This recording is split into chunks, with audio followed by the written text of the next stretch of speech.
हाय लोगोफोर, बोसोर गोदाननि नोंथांमोनखौ बयखौबो आंनि गोसो गोरबोजों बरायहरबाय लोगोफोर। जोंहा दिनै मागोनि खाना जानो नागिरदों। बेखौनो नोंथांमोननो एसे देखायलांसै आङो। नोंथांमोना भिडिअखौ जोबजासिम नायलांदो। जोंना नै दा अमा हगासिनो लोगोफोर। नै ओरैजाय मासेखौ हगासिनो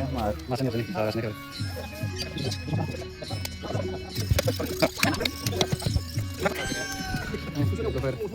जोंनिया दिनै खाना जानानै मा खालामदों आरो सामब्राम गुफुर जाहैदों रेडि खालामसै आरोखि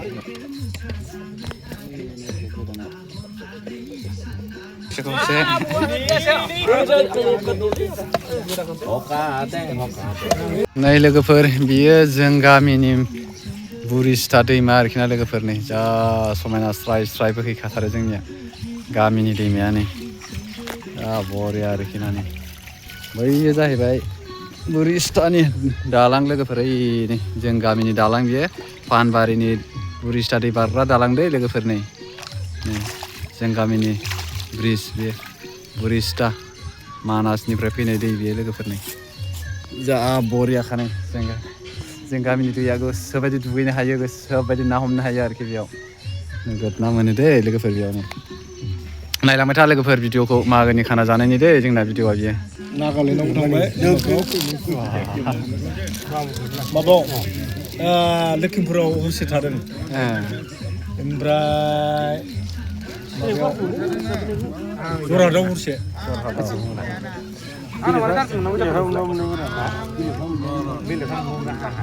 मानसि बुरजा बाखौ नै लोगोफोर, दिनै ना ओरै जाग्रोनायसो दे, ओरैनोसो गाबोननियासो खानाया मेना आसोला गोदानानै रेडि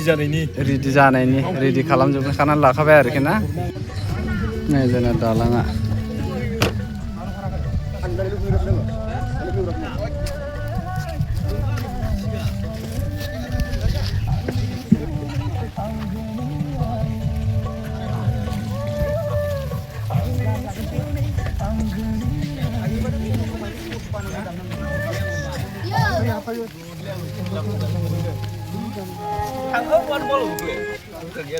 जरा सोच के देखिए,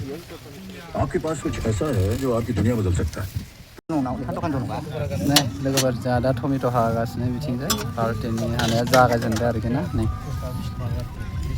नैबे टमेट', माबाखौ बेसेबां होयो? नैबे खोरदैजों टमेट'।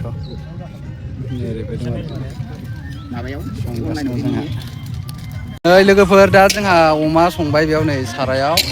ओरैबायदि स्टाइलखा आरोखि। नै दैमा गेजेरावसो लोगोफोर जोंनिया। नैबे जाहैबाय बुरिस्ता दालां, बियो दालांनि थिग एसे खाथियावनो। नै बिथिं जोंहा आरो माबा थावखौ होनानै रेडि खालामखाना लाबाय। मा संगोन बेयाव? नैबे ओंखामनि जाहैबाय, अमाजों टमेट'। नै टमेट' रेडि, मटर, ओमफ्राय नैबेबो मोनसे बैसोगोरा पलिय'जों लोंनायनि बियो। बेयो पलिय'जों लोंनायनि लोगोफोर, बैसोगोरानि पलिय'जों। बैसोगोरानि पलिय'जों आरोखि। जोंनि माइनाव नोगोर गामिनि लोगोफोर, नायलांबाय थादो भिडिअखौ। मोजां मोनदोंबा लाइक खालामना हरदो, कमेन्टफोर हरलाबायदो, जोसिजोबना हो, साबसक्राइब खालामनानै होदो चेनेलफोरखौ। गोदान गोदान भिडिअ हरबाय थागोन जोङो। नै बिथिंबो जा मोनसे संगासिनो। मा संदों आयौ? दालिखौ एसे देखायनो हागोन ना? गुड मर्निं फंबायमोन। नै गोदौथ'वाखै, दासो फेंफोना गाइखेर बायदि जाबाय होनदों दै लोगोफोर। नै दालि, बियो नै दालि रुगासिनो बेयाव। दा मोनजोबबा खोन्थानोसै नोंथांमोननो, नायलांबाय थादो। जोंनि बायदि ओरैबायदि सबसे बेस्ट स्पट गैया आरोखि। थारमाने नै ओरैबो दै बेंनाय, ओमफ्राय नै बिथिं दलं, आरो नै ओरैजायबो दै बेंनाय। दिपआवसो लोगोफोरजों दा, दिपआवसो दं जों दा। नै दिपआवसो। आरो खनसे होनबावलाय, बिराद स्टाइल ओंखारदों बा। गुड मर्निं, रेडि जाबायानो। नै ओजा रेडि जाखाथारबाय आरोखि। नै बिदि जोंहा आदा मोनहाबो दङ जिरायनानै। नै ओरै दङ आदा, आरो सासे आदायाबो नै ओरैजाय। नै गामिनि दैदेनगिरि दा जोंना। नै बेयाव पार्टि दोनो, एखे रेडिथारसै आरोखि। नै ओरैबायदि मोजां प्लेसाव दं दा, दिपआवसो आरोखि। ग्रिनलेण्डआवसो दं दा जोङो, दैजों बेंजोबनाय दिपआव दं। माइनाव नोगोरनि नै ओरैजाय आलु हानाय, टमेट' हानाय, गाजर हानाय, बेफोरो जागासिनो आरोखि। नायलांबाय थादो लोगोफोर होनबा मोनग्रायमोनबा लांबायानो दै लोगोफोर जोंनिया नै दाउआबो नोगोद बेराखौनो दा बेराखानो जोबनानै आरो दंबावोसो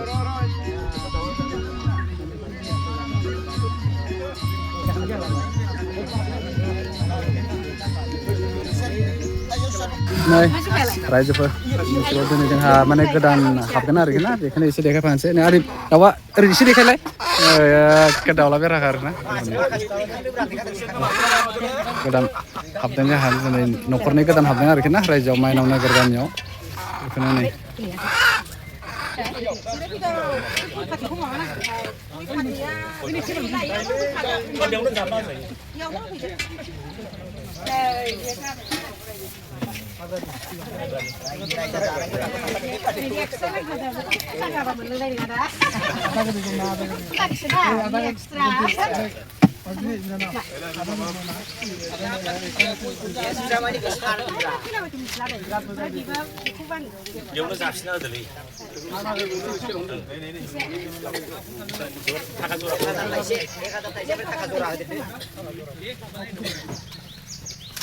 सामिल पिसायगा थाइसे ओमफ्राय मानाव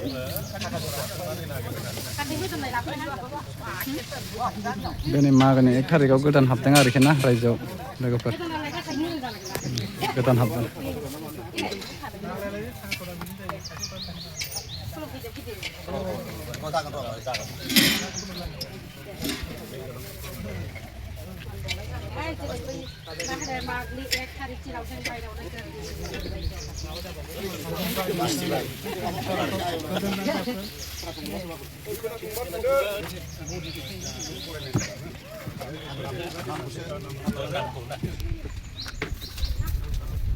बोसोर गोदानजों लोगोसे मागो दाननि सेथि थारिखआव जाफैनो हानाय जोंनि नैबे लावखार ओंखाम आरो खाना जानाय जाफैनो हानाय साफ्रोमबो रायजो राजाफोरमोन आरो लोगोसे भारत सरकारनि बोसोनगिरिमोन आदामोन आरो लोगोसे जोंनि समाजाव सामिल जानो फैनाय आदामोन आरो जोंहा समाज आरो गामि हिसाबै माखासे नियम दङ बे नियम बायदियैनो बिथांमोना खालामनो थाखाय होननानै दिनै फैबाय जोंनि समाजाव हेलाय हेलाय बे गामियाव थानानै संसार जालांसै होननानै जोंनि गामिजों हाबनानै फैबाय जेला जों बोजबनानै लानाय जाहैबाय दा बेवहाय जिखिनि नियम दंमोन नियमखौ बिथांमोना जौ जरा थाखा जरा दाउ जरा होफैबाय दा जिखिनि होनांगौ रायजोफोरनो जिखिनि नांगौ बेखौ होबाय गोजोननाय थाबाय ओमफ्राय दा बेखिनियाव जोंहा आफादगिरि बिथां दङ आफादगिरि बिथाङा गामिनि गावबुरा हिसाबै गावनि आइडिया बायदि मा बुङो माबायदि हिसाबै ग्रहन खालायो बेखौ बुंथिना होसिगोन बेखिनियानो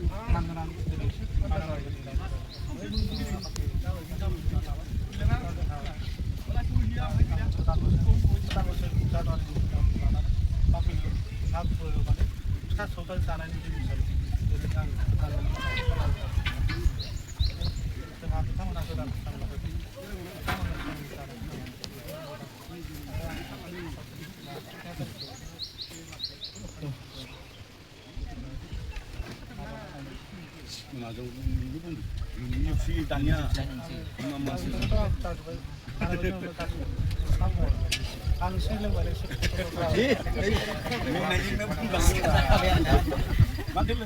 माइनाव नोगोरनि रायजो राजाफोरा समाजाव नामा हमनानै संसार जाबनाय जा भारतथि दैमारि आरो सासेया दङ जा 2 नं खौरांनिफ्राय फैनाय जा मानसिना पुर्न बसुमतारी बिथांमोनखौ दिनैनिफ्राय जोङो बे जोंनि माइनाव नोगोर समाजाव जोंनि मानसि होननानै जोंनि समाजनि मानसि सोद्रोमा होननानै जोङो दिनैनिफ्राय गनायनानै लानाय जाबाय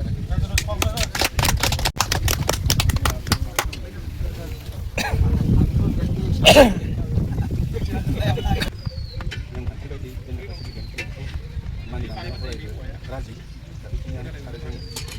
न'खर जानानै नोंथांमोनजोंनो बे गामियावनो माने इमान दंखायो गोरोबनानै नोंथांमोननि आसार खान्थिजों गोरोबनानै जों बेखौ आं बारा बुंनो सानासै दा बेखिनिखौनो बुंनानै साफ्रोमबो गोदान बोसोरनि मागो दमासिनि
रायजो जानायखौसो जों एबार बेवहाय सोद्रोमा हिसाबै लागोन ओमफ्राय गोदानै फैनाय मानसिखौ जोङो 5 बोसोर नायग्रोनाय जागोन बिसोरनि मुथि गुथिफोरखौ नायखांनानै जेथिया साबजानाय मोनो अब्लासो जोङो सामिलफोर खालामगोन अन्यथा जों बिसोरखौ लाया बेबायदि जादों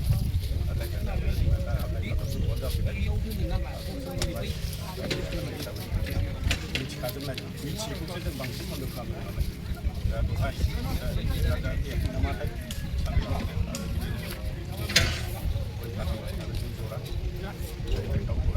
बेखिनियानो लानानै हाबनाय जादों ओमफ्राय दा बुंखालांबाय जे फानखौ एसे सिन्था खालामनाय जादों आरो गोदान मानसिखौ सिगाङै जों फानाव सोथ'वा बेबा एसे उसुबिदा दं बेनिखायनो फान आरो नन फान बिथाङा थाखा फैसा गैयि मानसिफोर जानो हागौ फानाव हाबनो हानाय नङा बे फानाव हाबाल'सो थानांगौ दा जोंनाव साब्रैसो दंखोमा बिदिनो बिथांमोनहा बहुद बोसोर जाबाय नाथाय फानाव हाबनो हायाखिसै बिदिनो आरामहाय थाबाय नाथाय समाजनि गासैबो खार्यकलापफोरखौ बिथांमोना मावनांगौ नाथाय साननि उथायनाय आरिनाय बायदिसिनाखौ बिथाङा थियार खालामनो दा बयबो दा बे खोथाखौनो सावरायनाय जाबाय बिथांमोना हाबोबा खिन्थु 8 लाख थाखा जोंनाव दा केसजों 8 लाखनि एसे बारासिन जागोन दा बे हिसाबै रानोब्ला 21-22 हाजारसो गोग्लैयो थेवबाबो 20 हाजारावनो जागोन होननानै जोंनि सोद्रोमाफ्रा सिन्था खालामदों दा 20 हाजारखौ खनसेनो होनाङा डिस्ट्रिक्ट हिसाबै होनो हागोन बैसाग माससिम सम दङ बैसाग माससिम सम लाबानो जाबाय होमबा बेनि उनावबो हाथाराबा माखासेखौ लन हिसाबैबो लाखिनानै हाबनानै थाबानो जाबाय गोबां खोथा गैया आरो माखासे जोंहा बायनांगौ दङ खोन्थाब्लानो जाबाय मिटिं जायोबा खाथिला गोबाव सम सालायबोनानै मेंनानै रायलायनानै थायो दायो अब्ला सालायनायखौ गोदान मानसिफोरनो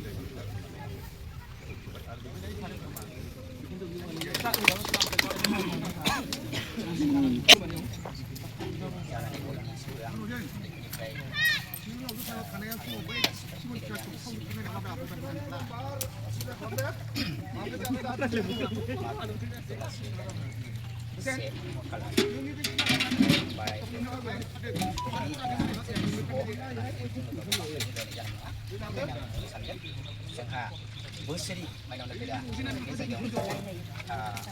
मागो दमासिनि खानाखौ रायजोयै मिनि खुसि जोङो दावराव दावसि गैयालासे जों जाबोगासिनो नुगासिनो जोंना जेबो प्रब्लेमबो मोनबोआखै थांलाय फैलाय मोनबोआखै दा दिनै देग्लाय बोसोरनि 2026 मायथाइयाव जोंहा न'खर गंनै बिथांमोनहा जोंजों सामिलाव हाबदों बा जोंखौ मोजां मोननानै हाबदों बिथांमोननि हा बायनाय थानाया खम सम नङा बहुत बोसोर बिथांमोनहा हा बायनानै बेयावहाय जोंनि एक्टिभिटिस जोंनि गासिबो माबाखौ राव फाव समाज सालायनायखौ नुबोगासिनो दा जों बिथांमोनहा जोंनि एप्लिकेसन होबाय बुथुमना लाखागोन जेब्ला कर्डिनेट खालामो बिथांमोन थाफैनायनि सिगां गुबुनफ्रा माने बोसोरसेयाव थाफैदों बिथांमोनखौ एक्सेप्ट खालामदों जेब्ला जों बिथांमोनखौबो जों एक्सेप्ट खालामनानै लानांगोन गनायनानै लानांगोन दा मा जाहैबाय दहाय जोंहा आगुनि नेहाथारि आदासमनाथ बिथांमोनानो फाउन्डार होननानै बुंनांगोन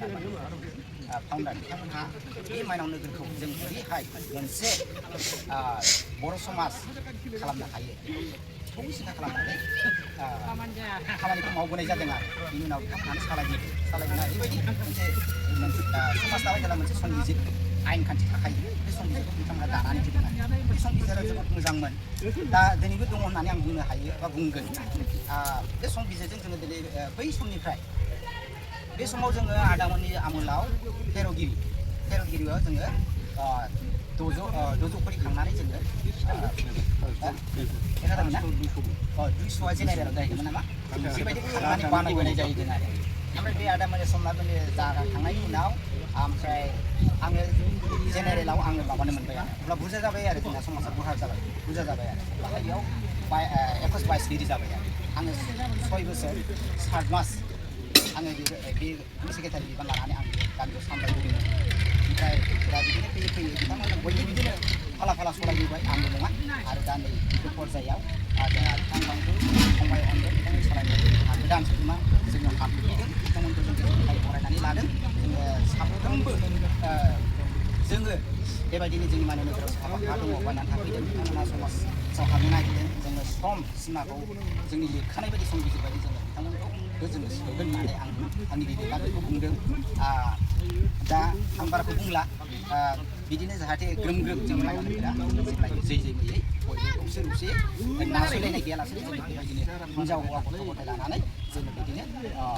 संसार जालांनो हाथों आं बेखौ मिजिं खालामनानै आङो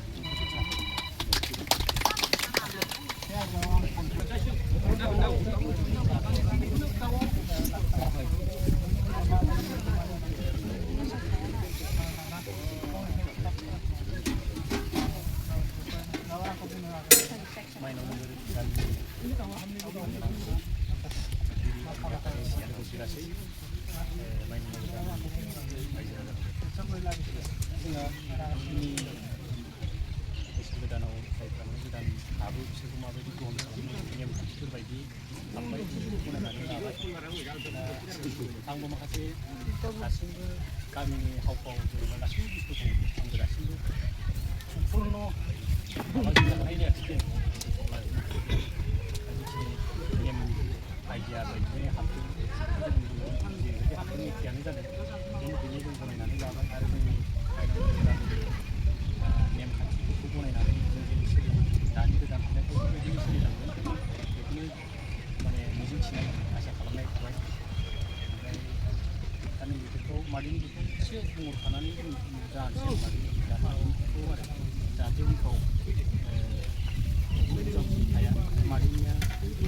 हाबबाय गोदान ओमफ्राय बेहा दा फिसाला एसे थांनायबो दङ रायजोआबो एसे मोजाङै मिथिनानै लाखायो मानोना मिथिं दावथिंफ्राव जाहाथे बे बेखौ थिनहरगोन नङा होनबा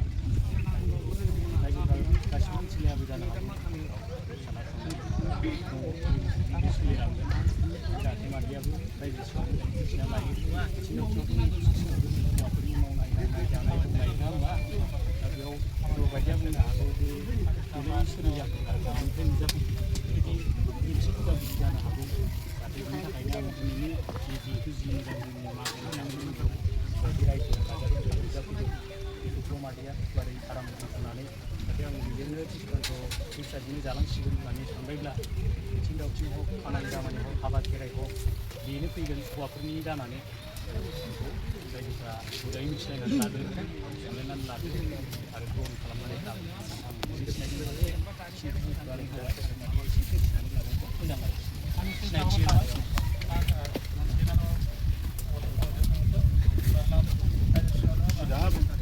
बारा गोलाव बुंलायनो बेदरा बिराद संनायसो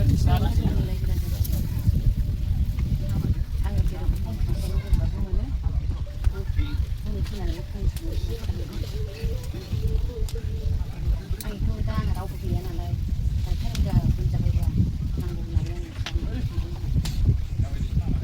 हौवाफोर हाबा खेराइ हाब्बाय जेला रायजो फिसालाखौ सिनायथि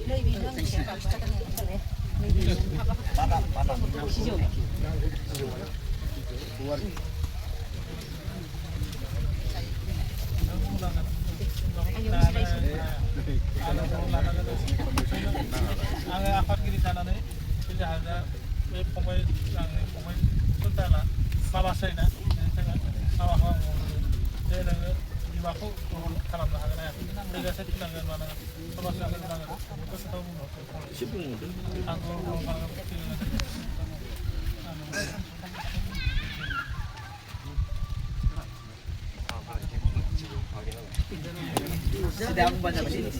गोसोआव मा सानदों जायखिया नोङो प्रतिज्ञा लानाय बायदि जासोनोसै आं बिमाखौ फिगोन होननानै बै फैदोंमोन नामाथाय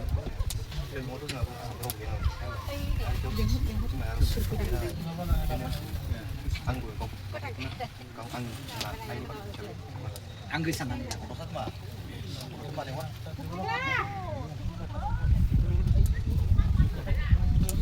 थौलिसो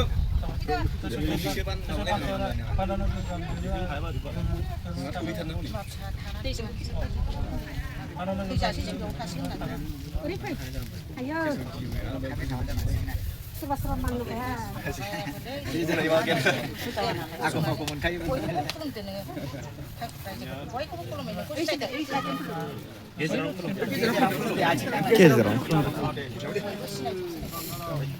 दिनैनिफ्राय नोङो जोंनि फिसा जाबाय रायजोनि फिसा जाबाय खामानिसिगोन जों ज' ज' नोङो बे बुरैखौ गारनो मोननाय नङा हिनजावफोरनि मिथिङाव आइया गासिबो नोंसिना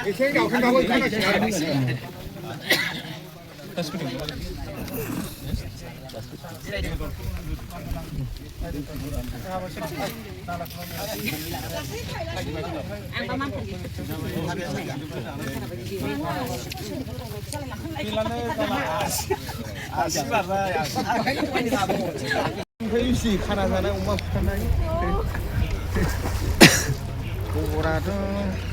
बिनो हायाखै जाहैबाय जेबोखौनो होनाखै नों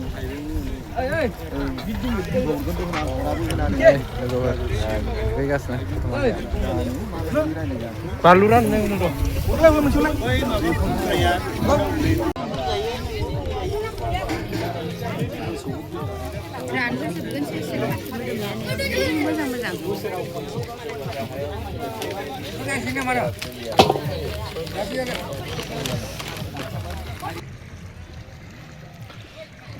होबाय नै ना हमदों दै लोगोफोर नायलांबाय था नोगोद गिदिर गिदिर ना मोनखायो जोंनियाव नाखौ बायलायना सारनानै जाबानो मोनो नै ज्राव होबायानो दैया स्पिडद्रायसो जाखो ना माखो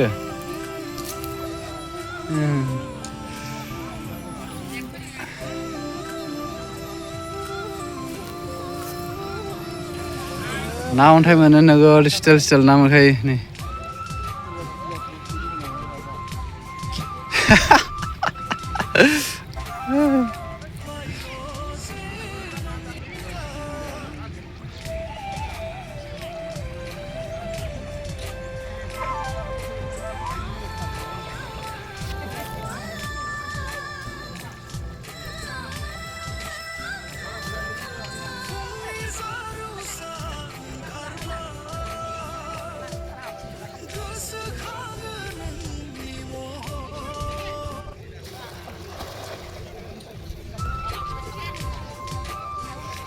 जा बरिया लोगोफोर नै ओरैजा खाना जानाय जोंनिया ओजोंहाय ना सारगासिनो खुनु सिन्था गैया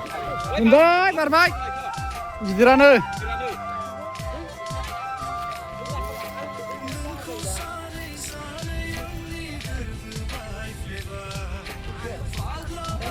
नांबाय खोमा हाबबाय बियो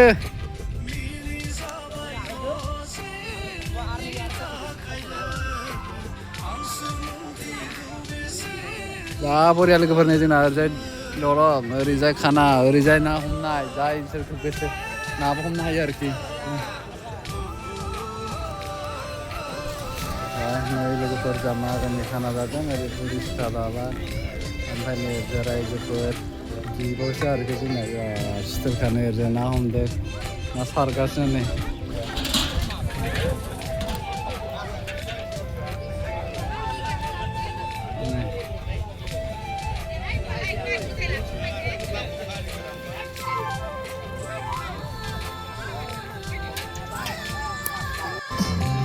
जानाया एसे जागायहांबाय लोगोफोर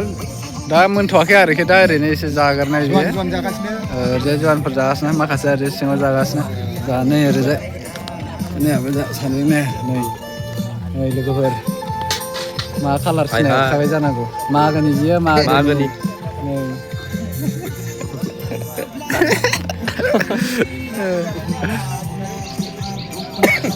थेंकिस आदैमोन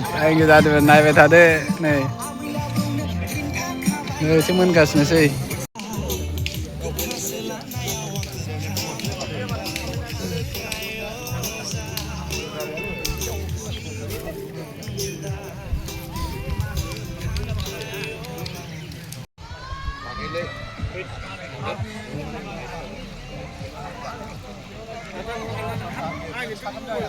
फैसाबो दंमोन होननानै मा जाफिनगोन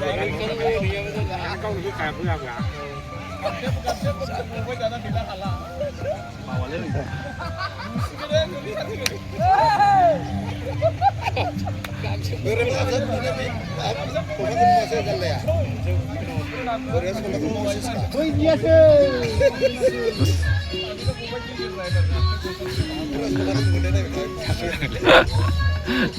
मोनैथारसिन र' गाखोनायाव जा लामाया गुसेब ना गाखोनायावसो हानाया गाखोनायाव लामा गोसा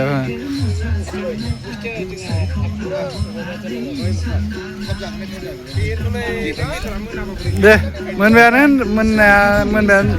फ्राय मोनबायानो होनदो दे रेडि खालामहांदोल' गेलास होनाय मा होनायफ्रा रेडि खालामलाय औ एसे दंबावो बोखारना दोनबाबो जासिगोन खोमा मोनखाबाय खोमा जिनिसा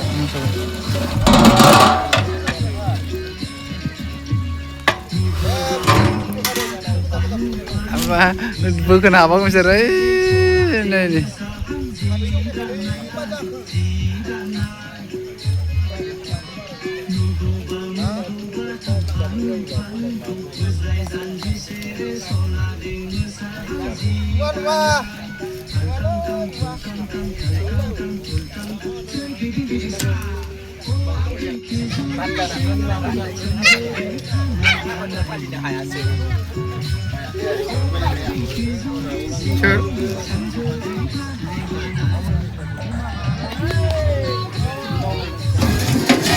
ओंखाम लोगोफोरनि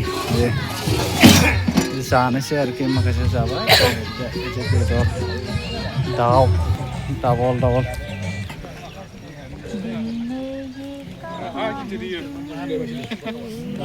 लोगोफोरजों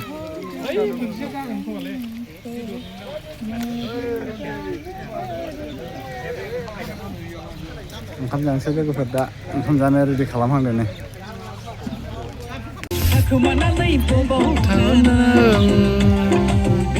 नै लोगोफोर जोंनिया दासो सुपार हिट जादों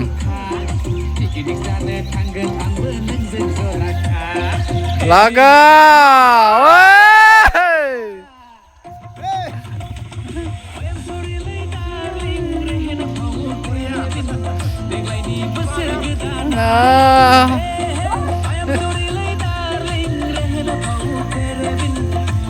बक्सा जोंना गोमनाया एसे खम ना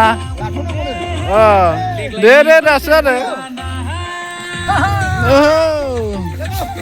लागाव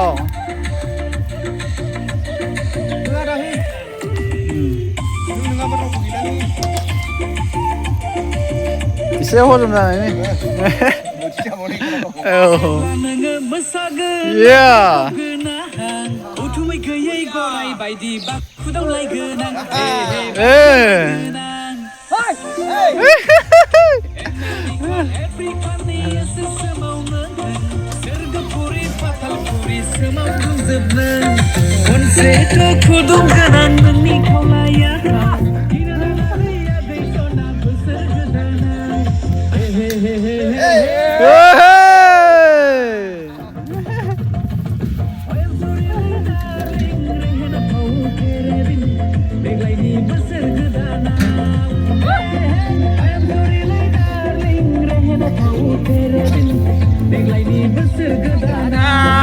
रंजा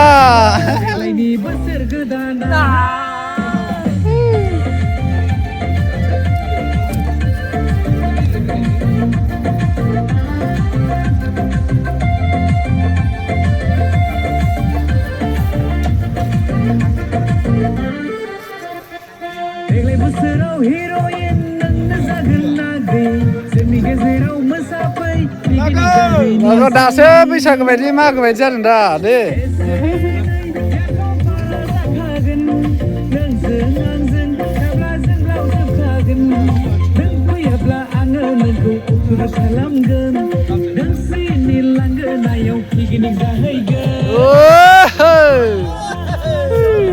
आराम से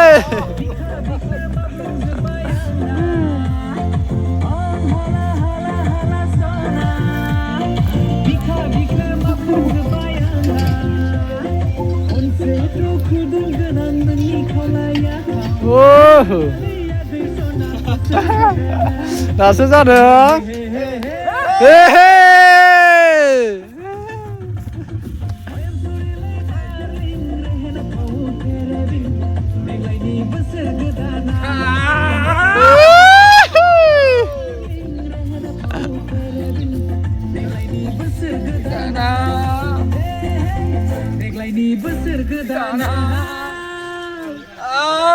दालाय माथो मेथाइआ जेनदों लायो देरगोन होनखाबाय बेबायदिसो जों दंना गोजोना ओंखाम जाबाय लोगोफोर नोंखागौ र' जेनेबा बे नोंखागौ नोंनियालाय समायना नोंखागौ नोंनियालाय बेखायनो लाथांसै आंबो गैला हनै हाखांखौनो आदार खावनानै लांना बेसेबा गौरी सेया जानो जि नङा एनगुरि फिसाजोखौ खावखांबाय बे खावखांबायना लाना ब्लड बेलेगाव आंबो हाला 18 साखाखौ सालायनो हालाबा मा खालामनांगौ जायो मानसि मोजां बेबायदि खाना जानाय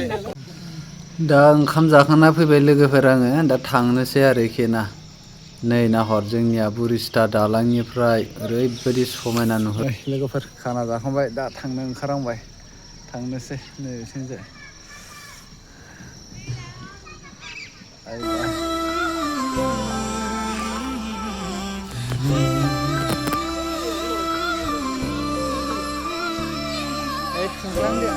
आबौनो मोनसेलाय बाय बाय स्रां मोनगोन ओरैबायदि समायना जोंनिया नै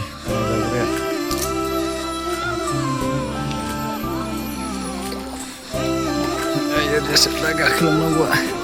बिदिसो दे सलिद खाथार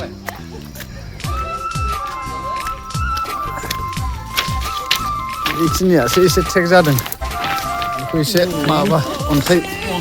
जाबायना एसे बस्था नङाबा बल्दार गिदिरबा आराम जायो थाबाय स्टेप बानायजोबसै